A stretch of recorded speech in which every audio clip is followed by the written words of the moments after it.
ኩራት በራስ መኮፈስ ራስን ከሌሎች ከፍ አድርጎ ማየት እበልጣለሁ ብሎ ማሰብ በዒልሙ በዘሩ በዲኑ በልቲዛሙ በሁሉ ነገሩ ኩራት ለአላህ ብቻ ነው።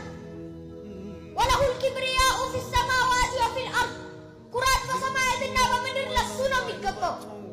የአላህ መልእክተኛ ሰለላሁ ዐለይሂ ወሰለም በሐዲስ አልቁድሲይ ምን ይላሉ?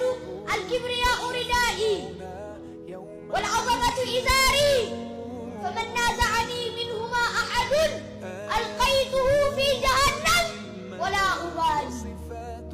ኩራት ሻሌ ነች፣ ታላቅነት ለኔ ሽርጤ ነች። ከነሱ አንዱን ልቀማህ ያለኝ ጀሀነም ውስጥ ከተዋለሁ፣ ለሱም አልጨነቅም።